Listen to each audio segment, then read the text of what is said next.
Assalamualaikum warahmatullahi wabarakatuh. Alhamdulillahi rabbil alamin. Wassalatu wassalamu ala nabiyyina Muhammadin wa ala alihi wa sahbihi ajma'in. Amma ba'd.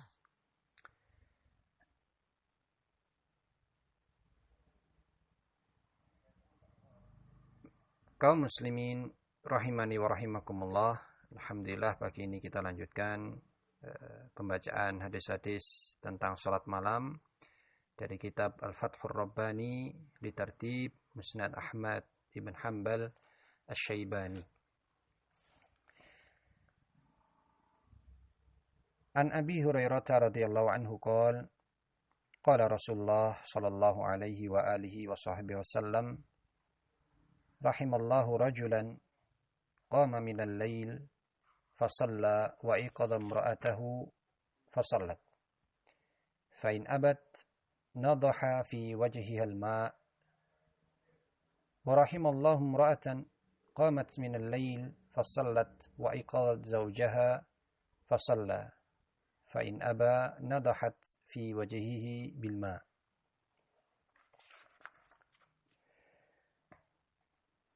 Dari Abu Hurairah radhiyallahu anhu, beliau berkata, qala Rasulullah sallallahu alaihi wa alihi wa sahbihi wasallam, Rasulullah sallallahu alaihi wasallam bersabda, rahimallahu rajulan qama minal lail fasalla.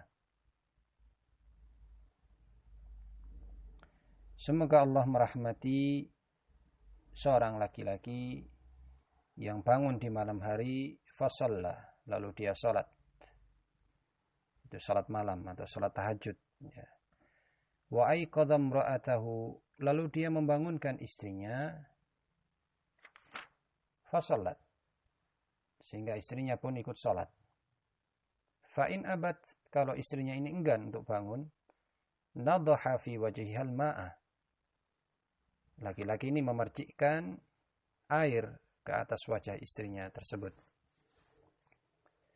Wa rahimallahu imra'atan qamat minal lail fasallat wa aiqadat zawjaha, dan semoga Allah merahmati seorang wanita yang bangun di malam hari fasallat, lalu dia salat, wa aiqadat zawjaha, kemudian dia membangunkan suaminya fasalla, sehingga suaminya pun ikut salat. Fa in aba nadahat fi wajhihi bil ma, kalau suaminya ini enggan untuk bangun, ia memercikkan ke atas wajahnya dengan air. Masya Allah, hadis ini mengandung kerjasama suatu pasangan yang dirahmati oleh Allah Ta'ala untuk saling membantu mengerjakan ketaatan kepada Allah Ta'ala. Di sini adalah saling membangunkan untuk salat malam. Dan ini adalah karunia yang besar, karena tidak semua keluarga mendapatkan taufik seperti ini. Apabila suatu keluarga mendapatkan taufik seperti ini, saling bahu-membahu untuk beribadah di jalan Allah, saling bekerja sama, saling mendukung, maka ini adalah karunia yang besar. Tidak bisa dibeli oleh harta benda duniawi. Dalam hal ini adalah sholat malam, sehingga pasangan tersebut mendapatkan ridha dari Allah Subhanahu wa Ta'ala. Bisa juga dengan hal-hal yang lain, saling mendukung untuk berinfak, bersedekah. Kita ingat dulu ketika Rasulullah Sallallahu Alaihi Wasallam kedatangan tamu, sedangkan Rasulullah tidak memiliki sesuatu untuk digunakan menjamu tamu tersebut. Lalu ada salah seorang sahabat Ansor yang menawarkan untuk menjamu tamu Rasulullah ini. Maka sahabat Ansor ini pulang ke rumah istrinya dan bertanya tentang makanan apakah ada yang tersisa di rumah. Maka jawaban istrinya, tinggal makan malam untuk anak-anak kita saja. Maka sang suami ini meminta istrinya untuk menidurkan anaknya lebih awal, Lalu makanan untuk si anak-anak ini disuguhkan untuk tamu Rasulullah Shallallahu Alaihi Wasallam. Dan istrinya pun juga manut dengan apa yang diminta oleh suaminya ini guna untuk menjamu tamunya Rasulullah. Dan suami ini berpesan, nanti kalau tamunya sudah datang, matikan lampunya, kita pura-pura ikut makan. Kalau lampunya dimatikan, harapannya tamunya ini tidak tahu ya, kalau sebenarnya pasangan suami istri ini tadi sebenarnya tidak makan apa-apa, tapi karena gelap ya kelihatan ikut mungkin sama-sama mengarahkan tangan ke mulut sehingga dikira sama-sama ikut makan. Maka rencana ini pun dijalankan oleh keluarga tersebut, keluarga Ansor yang juga sama-sama kekurangan ini. Tamu itu pun datang, dijamu dengan makan malam yang sebenarnya adalah makan malam untuk anak-anak mereka. Si tamu puas dengan jamuan tersebut, dan si keluarga ini, keluarga dari sahabat Ansor ini pun tidur pada malam itu dalam keadaan lapar semuanya. Dan tamunya Rasulullah SAW tidur dalam keadaan puas dan kenyang. Ternyata paginya betapa mengharukan, betapa luar biasa sekali. Ya. Rasulullah SAW menyampaikan kabar bahwa Allah bangga dengan apa yang kalian perbuat tadi malam. Jadi Allah tidak sedikit pun menyia-nyiakan amalan mereka, justru bangga dengan pengorbanan mereka untuk menjamu tamunya Rasulullah. Ini menunjukkan juga kerjasama antara keluarga, antara suami, istri, dan anak-anak dalam menjalankan ketaatan kepada Allah Subhanahu wa Ta'ala. Maka inilah yang kita harapkan. Kita berdoa kepada Allah semoga menjadikan keluarga kita semua mendapatkan petunjuk, diarahkan di jalan yang lurus sehingga bisa saling bahu-membahu, saling bekerja sama, saling mendukung untuk beribadah di jalan Allah Subhanahu wa Ta'ala. Wa anhu aidan qal qultu ya Rasulullah anbi'ni an amrin idza akhadtu bihi dakhaltul jannah.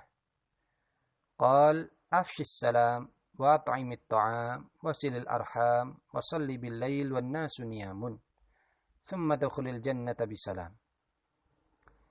Wa anhu, dari beliau yaitu dari Abu Hurairah radhiyallahu anhu aidan qal qultu ya Rasulullah, beliau berkata, aku bertanya kepada Rasulullah sallallahu alaihi wasallam, anbi'ni an amrin, kabarkan kepadaku tentang suatu perkara, idza akhadtu bihi dakhaltul jannah, kalau aku kerjakan itu, aku ambil perkara tersebut, aku akan masuk surga.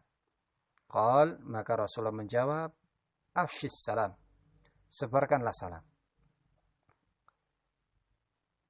Ini termasuk sunnah al-mahjurah. Menyebarkan salam ini termasuk sunnah yang banyak ditinggalkan zaman ini, yaitu menyebarkan salam kepada semua orang, baik yang dikenal maupun yang tidak dikenal. Karena untuk masa kini salam itu hanya disebarkan kepada orang yang dikenal saja. Padahal maksud afshis salam di sini adalah menyebarkan salam, mengucapkan salam kepada sesama kaum muslimin, baik dia kenal maupun tidak dikenal. Ya, kami teringat dengan pengalaman kami ketika di lobi rumah sakit, ya, di mana kami sedang menunggu registrasi untuk putri saya. Ada seorang yang berpenampilan, kalau dari luar nampak bukan penampilan orang yang alim, ya, memakai jin dan kaos, ya. Penampilannya tidak menunjukkan orang yang alim, tetapi Masya Allah, ketika berjalan melewati saya yang saat itu memang saya sendirian, dia ternyata mengucapkan salam terlebih dahulu. Assalamualaikum warahmatullahi. Maka saya pun menjawab, Waalaikumsalam warahmatullahi. Saya pun terkagum-kagum. Betapa orang ini telah mendahului kami dalam melaksanakan sunnah Rasulullah ini, yaitu menyebarkan salam baik kepada orang yang dikenal maupun yang tidak dikenal. Ya. Kemudian wa at'imit ta'am, kemudian berikanlah makan kepada orang yang membutuhkan. Wasilil arham, yang ketiga, sambunglah tali silaturahim. Tali silaturahim adalah menyambung tali kekerabatan kepada saudara-saudara yang masih dekat hubungan darahnya, memiliki hubungan darah. Ini maksud dari silaturahim.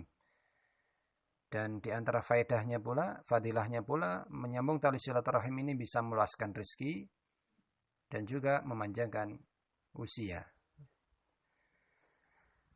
Wasalli bil laili wan nasu niyamun. Yang keempat adalah salatlah di malam hari sedangkan manusia masih tertidur.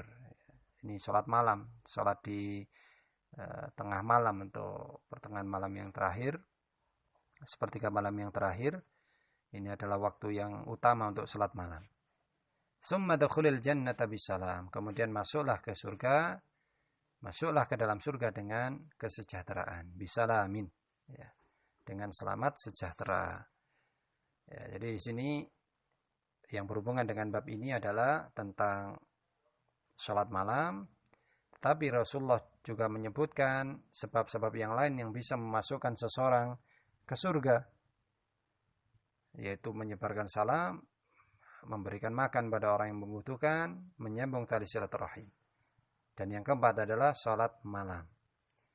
Jadi ini kenapa ya mari kita jadikan kesempatan di bulan Ramadan ini sebagai latihan ya, untuk istiqomah menjalankan sholat malam, dan yang afdal adalah sholat malam di akhir malam, di sepertiga malam yang terakhir. Mungkin ini dulu yang bisa saya sampaikan. InsyaAllah kita sambung lagi pada pertemuan berikutnya. Assalamualaikum warahmatullahi wabarakatuh.